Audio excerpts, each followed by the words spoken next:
नालायकी की हद हो गई। मैं तो अब इस चीज का इंतजार कर रहा हूँ कि वो नालायक उससे शादी के बारे में क्या बहाने बनाता है। घबराओ नहीं, वो सब तय हो चुका है। हो सकता है वो अपनी इस हरकत को मानने से साफ इनकार कर दे। जी नहीं, हमने इस बारे में सोचा तक नहीं है। हो सकता है वो उसको सही साबित करने की कोशिश करे। हो सकता है। कहीं ऐसा ना हो कि वो मेरे सामने एक अजीबोगरीब कहानी कर पेश करने की कोशिश करे। शायद वो कुछ भी कहे, मुझ पर असर नहीं होने वाला। देख लेंगे।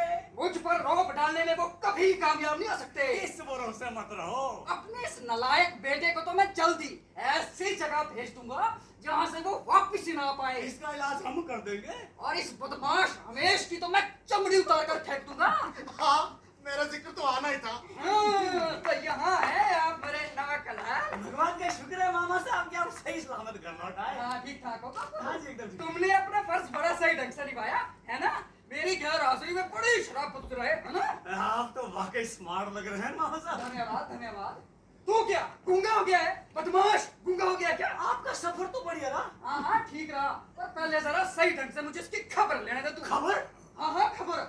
किसकी खबर? इस लुच्चे की। और किसकी? इसका कसूर क्या है? कसूर तेरे को नहीं पता। मेरे जाने के बाद इसने क्या गुल खिलाए हैं। अजीब, कुछ हुआ तो था मेरे कुछ हुआ था, ज़लज़ल आ गया था और तू कहता है कि कुछ हुआ था। हाँ जी, सही कह रहे हैं आप। आपका नाराज होना तो बनता है। इससे ज्यादा सलील हरकत और क्या हो सकती सही है? गल, सही गल, सही गल। एक बाप की इजाजत के बगैर शादी करना। बिल्कुल ठीक कह रहे हैं आप। मगर मैं आपकी जगह होता तो इतना परेशान ना होता। मैं जितना चाहूंगा परेशान होगा। हद हो गई। इतनी जलील हरकत के बारे में सुनकर क्या मुझे गुस्सा भी नहीं आएगा? और जहाँ तक गुस्से का सवाल है ना मामा साहब, जब मैंने इस बारे में सुना तो मुझे भी बड़ा भारी गुस्सा आया। मैं तो इस हद तक पहुंच गया कि मैंने उसे बुरी तरह से चाटा। पूछना नहीं चाहा उसे ही। मैंने उसे बोला कि इस तरह के शरीफ बाप के लिए तुझे चरण धो करके पानी पीना चाहिए ना, किस तरह की हरकतें करनी चाहिए। काफी डांट डपट के बाद मैंने ये सोचा कि अभी इतना गुस्सा ठीक नहीं है, क्योंकि पानी अब तक सिर से ऊपर नहीं गया। क्या बकते हो जी? पानी सिर से ऊपर नहीं गया। पता नहीं कहाँ से लड़की उठा लाया। ना खानदान का पता, ना माँ बाप का। अब किसको पता मामा साहब, हो सकता किस्मत में यही लिखा हो। हाँ, और क्या? इससे बेहतर बहाना और क्या हो सकता है भाई?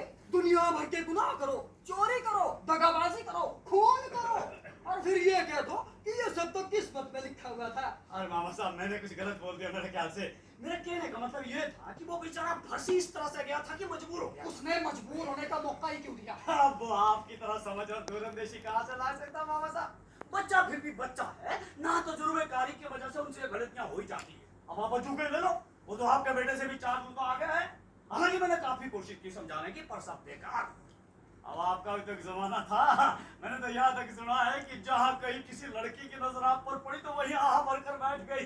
फिर ऐसा भी है कि आप निभाना भी अच्छी तरह से जानते थे।